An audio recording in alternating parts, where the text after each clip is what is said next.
It's time for the beer radio you've been looking for.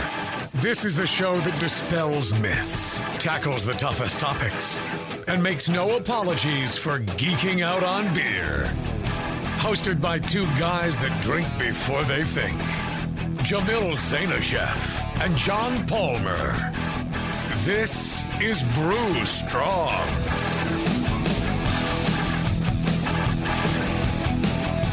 Hey, howdy. Hey, my brewing brothers and sisters. Greetings, Cretans. Good to see you. Good to be back.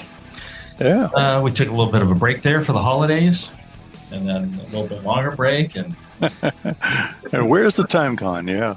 we're about a month behind in getting started again. That's the way it goes when we're having fun, right? Yes, and having fun, indeed we are. It's actually not been too bad with the old pandemic and everything causing all the craziness, but it's actually made doing shows a little bit easier for us in a way. True. Yeah. I haven't had to figure out when, trying to coincide our schedules. It's been a little more regular, huh? Yeah. And it's allowed us to bring in more friends, Yeah. People that we normally don't get a chance to see. And speaking of which, we should probably schedule something with our good friend John Blickman. Oh, yeah. I'm sure he'd be happy to do it. Yeah. I was just talking to him last week and laying out plans for a BYO boot camp we're doing later this week. Nice. And yeah. He's always entertaining and interesting. Always got new things. That's the thing about Blickman Engineering is they're never resting on their laurels. They're That's never, right. just making the same old thing again and again. They improve it. Are always improving, always coming up with new ideas, new stuff, new inventions. Everything from the very top end and the professional size system down to the smaller systems and the more automated systems, right? And then you've got one of those Anvil Foundries and Anvil Foundry, right? Yeah, all in one. Very nice little system. Makes brewing simple. Yeah, see, that's what I need. I need to run this brewery off of an Anvil Foundry. You've got a 37 barrel size of that? No, I don't believe so, but I'm sure he could put one together. He'd probably have it ready next week. That's how good Blickman Engineering is. Check them out, blickmanengineering.com. They are a longtime sponsor, and they help pay for the show, so you don't have to. So please don't miss out on them.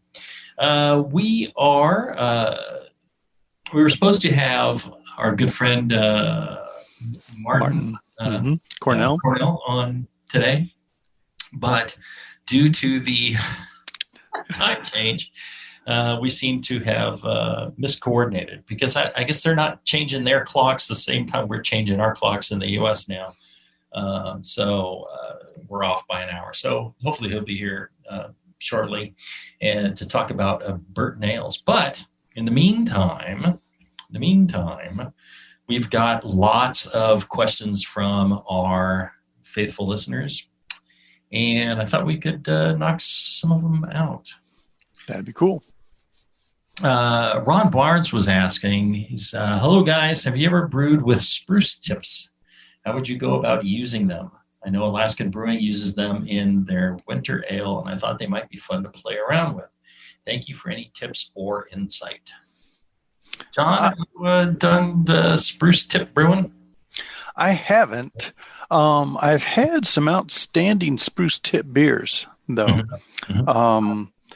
And I believe the way that they are used is basically after the boil, kind of whirlpool additions, hot steeping in order to best extract the resins and flavors without cooking them. Mm-hmm. Yeah, and I think part of it is I've done some spruce tip brewing, and I've been part of it tends to come out when people are doing some collab brews, or they're doing a big brew day, or learn the homebrew day. People tend to bring them out then. And a couple of things to note. I think you want the freshest little tips possible. Certain times of year, they end up becoming more woody, and you don't get quite the same pungency from them. So they're going to vary, similar to hops, and when you pick them, and you want to get them at the right time. And other buds, yes. Certain hops are going to, help with, if you want to accentuate that kind of character, and you go with more of the resiny, piney type of thing. But be careful, because you can overwhelm your spruce tips. Part of the spruce tip thing, I think, is to not, is to almost as a substitute for hops. So generally a bittering addition, and then and one of my favorite spruce tip beers was, it always had kind of like an amber color ale. Oh, yeah. I think some of that crystal malt kind of goes a little more old school, pale ale type of beer. Right. I remember having a spruce tip beer at one of the national homebrew conferences, and can't remember which one it was. Might have been Minnesota, might have been San Diego. I think it was Minnesota. But I had this spruce tip beer that had an overwhelming taste and aroma of fresh strawberries. It was amazing. Nothing heavy about it, nothing cloying about it, just a beautifully flavored beer. And then I think it's the blue spruce that they use for spruce tips. Various types, yeah. In Alaska, the ones that Jeff uses, I believe, are the blue, or maybe silver spruce up there. You can use several varieties, and but you got to pick beginning of spring, the fluorescent green tips that are new growth. You don't want anything older, because that's when you get into some heavy, pine flavors that just aren't as nice. Right. And I remember also back, maybe 15 years ago or so, maybe it was Brian Hunt from Moonlight Brewing. He made a redwood beer. Oh, really? And he used more like the branches and the leaves versus, just the tips. And it was really fascinating. And I really liked it. I thought it was a well-made beer. And then, the redwood character was interesting. It kind of gave it a bit of a spicy, but green. Yeah. Not as resinous. But I thought that was really interesting. I thought, Brian's a great brewer. And I thought that really, for me, that was unusual.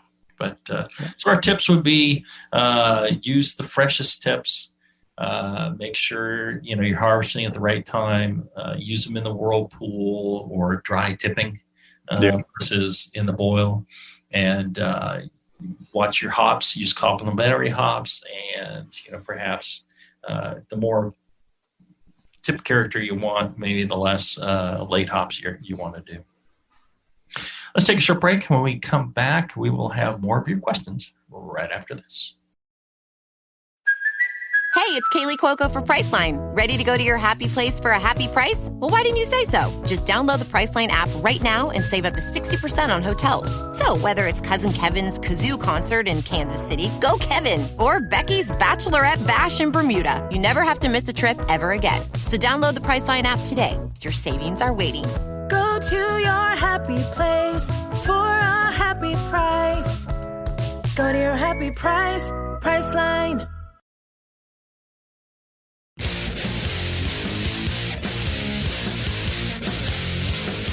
Back to the two guys that know how to turn beer into beer. This is Brew Strong. All right, we're back. We're doing Brew Strong. We're answering your questions. If you are listening live in the watching on Facebook, in the comments section, you should be able to ask questions, and John is going to try and monitor those for us because we don't have a lovely Bevo here today, and she will, or John will perhaps read your questions live if you're nice and polite to him. Yep. I just realized that in order to view any questions on Facebook, I have to have Facebook open. Yes, that would help immensely. In the meantime, I can pull up another question. Paul is asking, how do I properly affix a Celebrator Doppelbock goat on a brew in a bag setup since I don't have a true mash tun? Am I out of luck? Great question, Paul. You know, the Celebrator Doppelbock goat is a critical part of any brewing setup. It is what brings luck to the quality of your brew. And so I always use that, and I noticed that when I put one on my mash tun, I started winning a lot more awards. So to this day, I have a Doppelbock, Iyer Celebrator Doppelbock goat hanging on a mash tun. Matter of fact, it's hanging here in the brewery at Heretics too. So there's a couple of rules that must apply. First off, you have to purchase the bottle of Celebrator Doppelbock. You can't just steal it or something like that. You cannot just take the goat off of one of those things at your local Bevmo and hang that on there. That's bad juju. What you have to do is drink the Doppelbock, the Celebrator, and then you hang it on your mash tun. Of course, brew in a bag, I would think you could hang that anywhere on the kettle because that kettle with brew in a bag becomes your mash tun. Isn't that correct, John? Sorry, I was fiddling with Facebook, trying to sort out the chat feature on it. Checking what people's updates, what their kids are doing, pretty pictures of cats and dogs. No. Actually, Michael asked dosage rate for spruce tips, for example, if I'm looking at the right comment section. The question you just asked me was... brew in a bag where you hang the goats. Either one. I get right on that kettle because that's technically your mash tun. Yeah, and I would even you could tie it to the drawstring of the bag as well. Right. If you have such. Yes. Interesting story. The folks from Iyer told me we ordered like 25 kegs of Iyer beer for our Oktoberfest. Right. Absolutely delicious. And so the rep came out, and I told the rep about this Iyer goat story, and she's like, she'd never heard of it before. And so I showed her, and she sent pictures back to Iyer about the goat and all this. And she told me that the goat they started doing that back in the day to support their local community around the brewery. It was tough times at some point. And so they got the community producing these little goats to put on the bottles. Uh-huh. And then when times improved, they were like, okay, we can stop making the goats now. Everyone's like, oh, no. You got to keep making the goat. Yeah. So that's how the goat came to pass. It was in support of their community, which is really cool. That's interesting. So that's how you put the goat on there. All right. So volume of spruce tips? Yes. What's the dosage rate? Yeah, he asks. Well, in 5 gallons, I've seen anywhere from, quarter ounce of just the tippy tip tips to, half a pound. I've seen some pretty heavy dosages.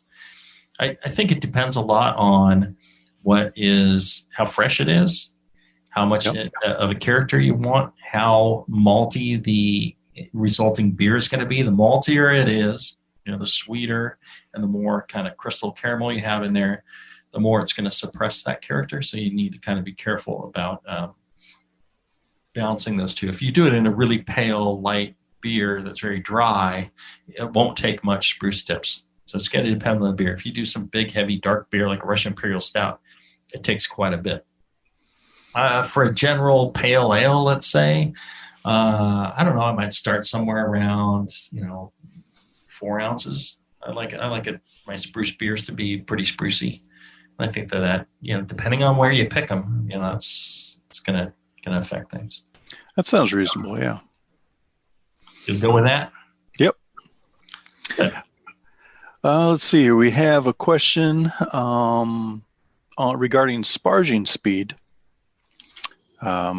Says wants to know the reasoning. This is John Granger, wants to know the reasoning behind sparge speed, i.e. 1 quart per minute. What are the pros and cons of sparging slower or faster? Well, slower, it takes you more time. Faster, you generally get less extract. You get the most extract from a slow sparge. The slower the sparge, the better the extract seems to be. And this is if you are fly sparging. If you are putting water in on the top and you are letting that slowly percolate through, if it rinses through real quick, you may not extract every bit. If you let it sit there for a while, it will extract more sugars from inside the grains. It will kind of reach a osmotic gradient that across there, and you'll extract more out. So that's the benefit to going slower. I've always advocated going slower. Tends to seem like you get a clearer wort and you get more wort, more sugars. But if you're doing something like brew in a bag, it doesn't really apply unless you're going to rinse out the bag again. You're going to dunk it in more water. If you did, then you'd want to let it sit for a bit, to extract more versus just bouncing it in. Kind of think about it that way. Yeah. Hey, John. Yeah. Grain grist size, in general, the crush size is a factor. The finer the crush, the easier it is to elute the sugars from the grain. And the faster you could theoretically sparge. However, at very fine grist size, the resistance to flow through that bed can be quite high. So there is a trade-off there. In general, I think, as Jamil said, the guidelines for sparge speed are you want to go slow enough that you are rinsing the grain rather than risking channeling around the bed or, preferentially through the bed and missing out on a lot of extract in the grain bed. You want to drain or sparge slow enough that you uniformly rinse the grain bed of the sugar that's in there. Mm-hmm. Yeah, and the faster you go, the more likely you are to get some channeling. Yeah. Let's see here. Paul, again, of the goat question, also asked, I've been brewing a lime pie goza with great success. My recipe uses a zest of 5 limes. Is zesting the limes better than just throwing 5 limes in? I understand the rind is to be avoided as much as possible, but if I threw in the whole lime, would the rind ever get in contact with the beer? That's an interesting question. He's talking about that white pith layer, which is quite bitter. Yeah. I don't know. I've never thrown in whole limes. I think you might run into a couple of problems. One is the limes may float, lessening the contact with the skin and the wort. The other is that you might not really extract all of the goodness of the skin because you're not cutting it open. When you take a peeler and peel it off, or if you take a zester and zest the limes, I think maybe you expose more of the cells of the skin. Get more oil out. More oil out, more flavor. If it were me, I would just quickly run the zester, across the limes. It's only 5 limes, pretty quick. Yeah. There've been a couple of orange brews, ales that I've had over the years, various breweries. Very often, just for expedience sake, they would crush the whole orange and throw the whole orange in there as a way to speed up the process. And those beers very often had a bitter aftertaste from the rind that you don't get when you zest. Mm-hmm. So I think if you're looking for that, a nice touch of, citrus flavor, zesting is the way to go. Mm-hmm. Mm-hmm. Got a question here from Jimmy Jacobson. Okay. He asked, is fly sparge or batch sparge better for a drink cooler mash tun with a stainless braided hose as the filter instead of a manifold or false bottom? And you've always used false bottoms, Jamil, I believe. I've used various. The batch sparging is a very easy way to go, especially with a manifold or a stainless steel braid. The caveat to batch sparging is you have to drain the wort completely. If you don't drain it completely and then refill, you lose a lot of extract.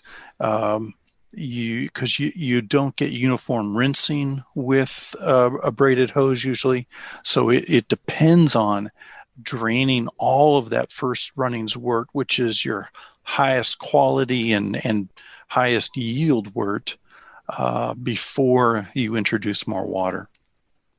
I will say one of the advantages to batch sparging and something like that is, when you add the second batch of water, you can mix up the grains again with the water, and you don't have to worry about channeling or anything like that. Right. It makes it pretty homogeneous, and then you extract it out. You may not get the absolute maximum possible extract from batch sparging like that, but it's really close, and it's really not a problem. You can always just throw in a little more grain if that's what it takes. Yeah. I would use whatever method makes you happy and comfortable.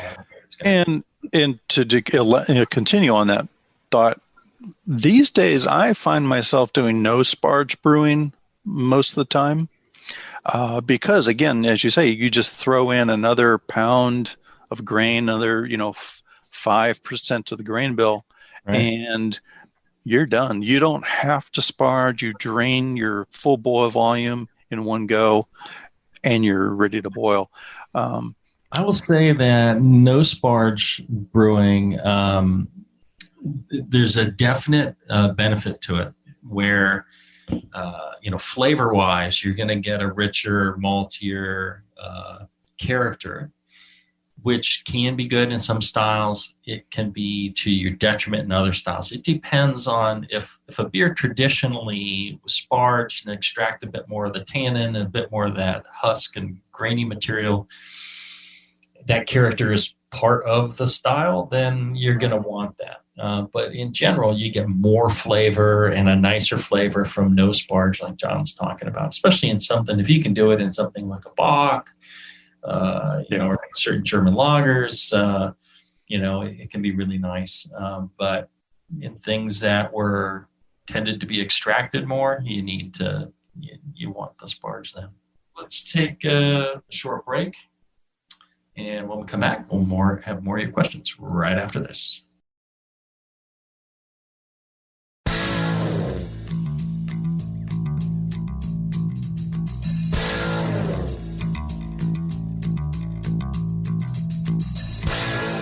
Learning to brew has never been so disgusting.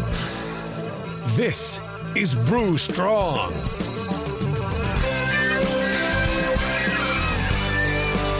All right, we're back. We're talking live. And if you're watching on Facebook, you can ask your questions there in the comments section. And the lovely John Palmer will observe your questions and relay them. One of the things we were talking about brewing was a shandy type beer. Oh. And got got a couple ideas for it, but one of the things is we're going to come up with a name, and you know how they have an Arnold Palmer. Oh yeah, we were going to call it a John Palmer. Oh, there you go. Yeah. Everyone was like, "Oh, what will John Palmer think?" I'm like, he'll be pleased. He'll be all right with it. It'll be fun. So expect to see a John Palmer beer come out. That'd be cool. Because there's a John Daly, right, which is an Arnold Palmer with alcohol. Oh, okay. I didn't remember that one. Yeah. Yeah, and so we're going to call it a John Palmer. It's kind of a combination of the two. But that was fun. You know who else is fun? Our good friends at Brew Chatter. Yes. Josh and RJ, good folks. They're up near Reno. If you're ever passing through the Reno area, they're out in Sparks, real close there. There's a number of good breweries around them, good restaurants. It's a cool place to visit, and they got a really nice place there. They've got their own little bar, and they curate some nice beers on. If you ever get a chance, head on out there. But they also do a cracking job at their online store. Great customer service, rapid responses, rapid shipping, good prices, good quality, good folks all around. So check them out, Brew Chatter at brewchatter.com, or our friends Josh and RJ. Tell them we sent you. Send them an email and tell them thank you for helping sponsor the show. All right, let's see here. What was the question I was going to...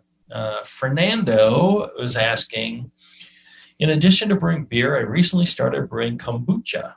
While trying to determine my ABV for it, I found forum posts and pages noting that you cannot actually accurately determine final gravity with a hydrometer for kombucha. Why is it different than beer? With some mixed fermented wild beers, you might get lactic acid and acetic acid generated, which is why is never mentioned in this case.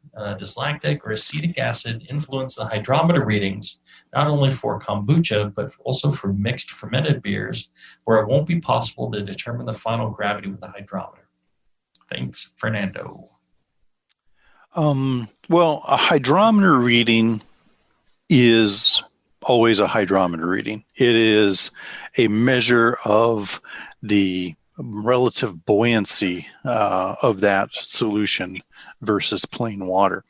And so, if you have some amount of acid in, that's going to affect what we would normally perceive as being, an alcohol difference, or mainly a drop in sugar, with sugar being the primary component of wort, being the and residual carbohydrates still being a primary component of the resulting beer. In the case of kombucha, you have a little bit of acid. I wouldn't think substantial amounts. What you also may have, though, is suspended solids. And suspended solids will also affect hydrometer readings. I proved this to myself once with a solution of cornstarch in cold water. Very high gravity when it's all in suspension. You wait 30 minutes and that all settles to the bottom, and you're right back at a gravity of 0, for plain water. So, you watch your suspended solids when you're doing hydrometer readings. There you go. And, most hydrometer readings to determine alcohol, unless it's something very simple, it can be, quite far off. There's calculators to help with that. I wouldn't be surprised if somebody comes up with a kombucha setting for one of these, maybe the brewer's friend, people want to throw in a kombucha setting or something. I don't know. I'm not sure how much difference it would make. But, it's just in general, if you need to know precisely, you can send it out to a lab, or you can do a distillation to determine if you have the tools to do a very precise measurements. You can do a distillation to tell you what the ABV is as well. Alrighty. Using glycol for a counterflow chiller and steam condenser. Okay, Jacob is asking, Hello, Jamil and John. I am very much a novice to the brewing world. Currently, I'm only doing 1 gallon to 5 gallon extract batches on my own, and I have only helped others do 1 barrel all grain recipes. I've been binge reading several of John's books and listening to your podcast every chance I get. My question is, can a glycol chiller be used in a counterflow chiller to cool the wort? Also, can it be used in a steam condenser during the boiling process if that condenser is made with internal tubing to avoid mixing? This would help reduce the amount of water that is used during the chilling and condensing process. Thanks again for sharing all of your great expertise and information. Thanks, Jacob. P.S. I don't have any of this equipment. I'm just asking. Yeah, you can use glycol for that. The issue is, it works. It's just, what are you doing with the glycol? If you're returning it to your reservoir that you've chilled down, because a glycol chiller sized big enough to handle a substantial, a steam condenser or a counterflow chiller. The problem is that you'd have to size up that chiller massively. The way glycol chillers are generally sized is that you have a reservoir of 100 gallons or whatever it might be, 1,000 gallons.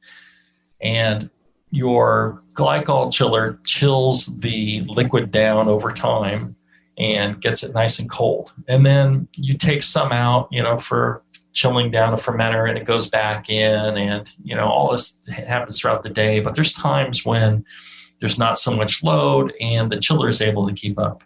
If you try and dump a ton of heat into the glycol at once, generally the chillers start running continuously, but you'll be at a much higher temperature, so you struggle with consistency that way.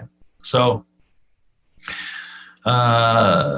it can be done, but kind of in a different way. So usually what happens on the chilling side is they will have a two-stage chiller. One set of plates is cooled by water, and that knocks it down to a general range. And then you use like the glycol to get it down into lager range or whatever fermentation range you want.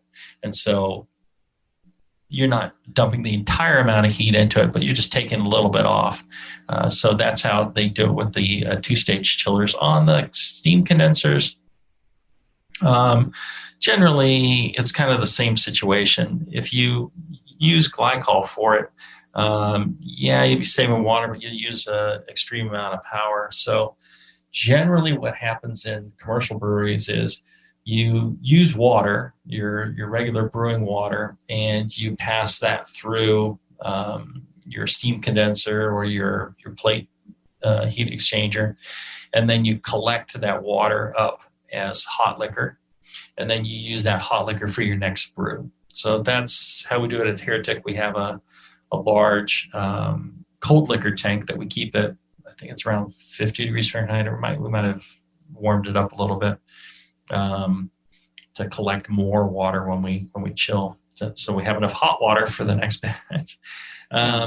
So we'll run that through the heat exchanger. We'll cool the wort with that, and we collect it in our hot liquor tank, and then we use that for the future batches. We just got in a little 5-barrel system that has a steam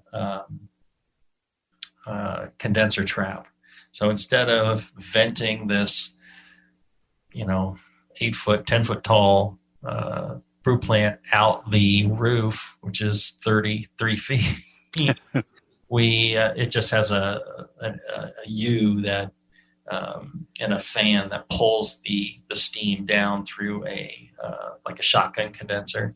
And we run water through that, and then the condensate just goes to the drain. So I don't want to say water is cheap or abundant or anything like that. I know there's places that really struggle with water, but one of the things I was told by the czar of water in California was that water really isn't lost in a single use.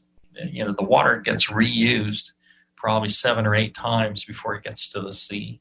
And, when you take in water, for example, in a brewery, and you use it for heating or cleaning or whatever, and it goes down the drain, that water gets processed again, gets put back into the system of, rivers and delta and all that.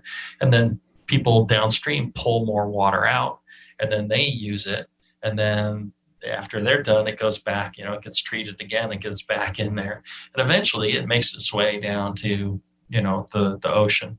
But, a lot of it, the water that I brew with and, it ends up going down the drain, or when I pee and flush it, it all ends up down in John's neck of the woods eventually. And they Southern California right down there. Right.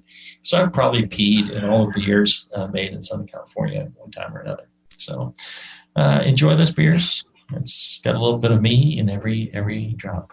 Now they process it out and it's back to drinkable water.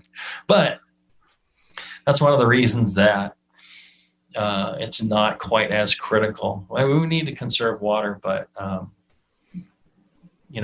you'd end up. It's a little more efficient not to struggle with trying to chill those things rapidly. So that's I was going to say the heat capacity of water is greater than the glycol solution as well. Yes. Mm-hmm. Glycol works great for fermenters where you're doing that slow temperature maintenance and small temperature change. But the big reason why we use water to water heat exchangers for the chilling. Mm-hmm. Micah asks, hey guys, hopefully you get to answer this by the end of the decade. As I near the end of fermentation, you suggest I raise the temperature in order to give the yeast an extra kick to finish off and get rid of unwanted substances. Should this temperature boost be forced by adding a heat source, or are we just turning off the chilling and letting the ambient room temperature and yeast activity do the raising? Depends on where you live. Right. And what season it is, things like that.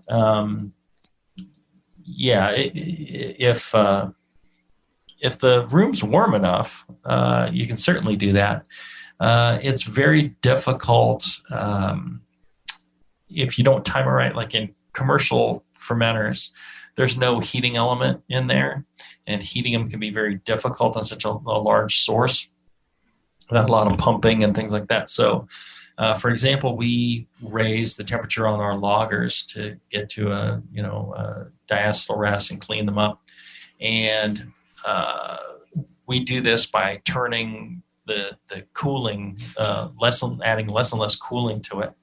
And if you miss a day, you've really kind of screwed the whole situation. It's going to take a lot longer. It's not going to hit that temperature that you wanted. So you need to be able to shut it off, just the right point. Generally, in raising temperature on ferments, I always kind of look for that midpoint, the peak of fermentation, when it's just starting to slow, where you just barely notice that, it looks like it's reached its peak and it's starting to get past its peak.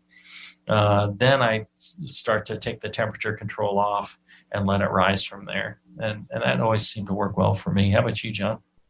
Yeah, that's essentially it. As you say, it's much difference of scale makes a big difference on what your capabilities are. Homebrewing situation here in Southern California, temperatures are generally warm. I can do diacetyl rest simply by moving the fermenter to a warmer location, or turning off or lowering raising the set point on the temperature controller. Other places, you may need to use a 2-stage controller in a fermentation box or area, so you can actually apply warm air around the fermenter to help it heat, or a firm wrap, or some other means of actively heating the fermenter. I always use those homebrewing. I always use those firm wraps. It's essentially a sheet of plastic, printed plastic, that is what's used in modern heating pads.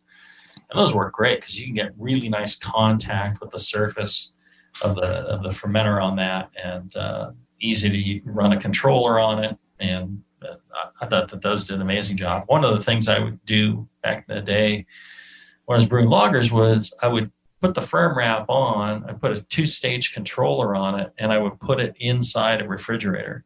And so I could, lager, I could keep it in a nice controlled way, and I could raise the temperature, lower the temperature as much as I wanted. And it worked really well. I was very pleased with that and making lagers. I liked that better than a conical fermenter or any of that stuff. Mm-hmm. Yeah, that's true. All right. Let's take our last break. I've enjoyed this. We haven't done a Q&A, and it seems like months. Yeah. We'll be back right after this.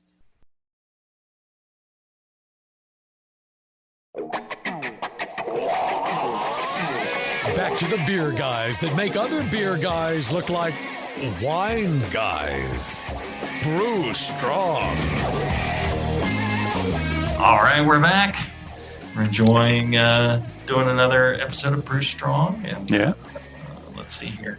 Got a couple questions in the chat room for you. Yeah, go ahead. Okay. Jimmy Jacobson asks, have you brewed a New Zealand Pilsner? Is there a certain hopping rate that is best for this style? I'm planning on brewing one in a couple of weeks with Raikau and Waiti hops and putting it onto a yeast cake of a light lager that is fermenting now. I have not. I haven't either. They just recently came out with that style designation. I'm not sure exactly what it means. Is that just a lager with New Zealand hops? Is that what it is? I believe so. I'm unfamiliar with the particulars of the style as well. I think it's mainly a Pilsner with New Zealand hops. Right. And so hopping rate would be similar to that of Pilsner? I would say then that yes, I have brewed a New Zealand lager, which is a collab with East Brother Brewing here in California. So we did on the 5-barrel plant. We just did. Is Galaxy a New Zealand hop or is that an Australian hop? Yeah, it's actually Australian. Yeah. So I've made an Australian Pilsner then. Yes. We just did that. I think, the concept is, one of the things I find about that is that, you can make a great lager, but when you use such expressive hops, such as Galaxy or some of the New Zealand hops that he mentioned, it just kind of overwhelms the lager character. So you can get away with a lot in the lager. And I think, turns out great. I enjoy the flavor. So there you go. I guess I haven't brewed a New Zealand Pilsner yet. I'll put that on my list. Maybe there's some other aspect to it we don't know, but that's because we don't know. Total IBUs for a beer, that would be somewhere around maybe perhaps 30 to 40 IBUs for a New Zealand Pilsner, do you think? I'm thinking most lagers are in that 1/2 BU to GU ratio. Pilsner being a hoppier style could approach that 3/4 ratio BU to GU, whereas say your IPAs are at the 1-to-1 range. Okay, everybody in the world is going through it. The overall impression: the pale, dry, golden-colored, cleanly fermented beer, showcasing the characteristic tropical, citrusy, fruity, grassy New Zealand type hops. Medium body, soft mouthfeel, smooth palate, and finish. With a neutral to bready malt base, provide the support for this very drinkable, refreshing hop-forward beer. I did drink some when I was in New Zealand. Let's see. Yeah, aroma, appearance, straw, deep cold, the color. Most examples are yellow gold. Flavor, medium to high hop bitterness. Cleanly bitter, not harsh. Most prominent in the balance and lasting in the aftertaste. Comments. The hop aromatics often have similar qualities as many New Zealand Sauvignon Blanc wines with tropical, fruity, grassy, melon, lime aromatics, often brewed as a hybrid style in New Zealand using neutral ale yeast at cool temperatures. Limiting the sulfur content of the finished product is important since it can clash with the hop character. Judging in competition styles is best within Category 12 Pale Commonwealth beer. Largely defined by the original created Emerson's Brewery in the mid-1990s. New Zealand Pilsner has expanded in the character as varieties of New Zealand hops have expanded.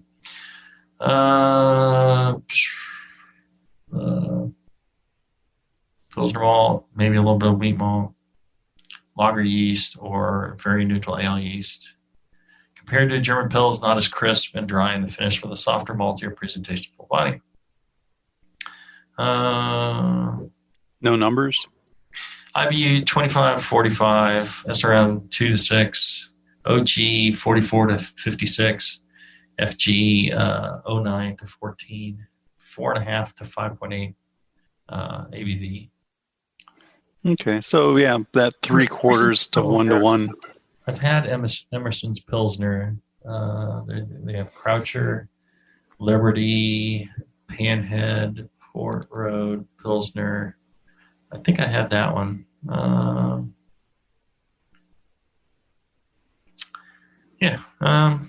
So Pilsner with modern hops. Okay. Sounds good. Sounds delicious. Yeah. There you go. So I have not brewed one. Let's see here. Time for one more? Yeah. Do you have a question? I got a question from Tomas Sertautis. Yeah, go ahead. He's asking about the thickness amount of yeast on the bottom of the bottle affect aging of strong beers like barley wine. He says, I've got about 2 to 3 millimeters yeast layer on the bottom of the bottle and decided not to cold crash. Let's see. With that much yeast still in suspension, didn't want to add fresh yeast while bottling. Right. Any pointers for him as far as getting rid of any yeast in the bottle, or if this is too much? Well, it does sound like a considerable amount of yeast. And generally, you don't want that amount of yeast. If you look at, for example, a Sierra Nevada Pale Ale, you'll see that it's got a fine dusting across the bottom instead of a thick. And generally, they add fresh yeast to do that. And it depends on the barley wine, it depends on the strength of the barley wine, what yeast was used, and how durable it is. If it is, if the yeast is tired and it's high ABV, it's probably better to, chill the beer, get the yeast out, transfer off into a bottling bucket with a fresh dose of yeast and your priming sugar. And that way you're ensured getting good, consistent carbonate. Yeah. If you've already bottled and you've got 2 to 3 millimeters, one of the things you could do is just, if they've carbonated up well, I would just keep them cold, and then the yeast won't deteriorate as quick. One of the things you're trying to avoid is the yeast breaking down and giving you that meaty, rubbery, autolyzed, rubbery yeast character. So, if you store it cold, once it's carbonated, that will help delay that from happening. And so, stored at fridge temperatures, probably be a year, and you really won't notice those flavors. And, the best way to get the beer off the yeast, drink the beer, or I've heard of people opening up bottles, pouring them into a keg, doing that whole thing. I don't know, not for me. I'd just brew another beer and start over. But that's how I am. Yeah. He says it was 10.5% alcohol, this barley wine. So that's a pretty substantial alcohol level. Yeah. I think what you said as far as chilling it to keep it fresh as long as possible to avoid those autolysis flavors is good way to go. Right. Okay. I think that's it. We'll wrap this up, and then if you're listening live, we're going to have Martin Cornell on in just a moment, and we'll be doing Bird Nails. So stay tuned. Until then, everybody, brew strong. Brew strong, everyone.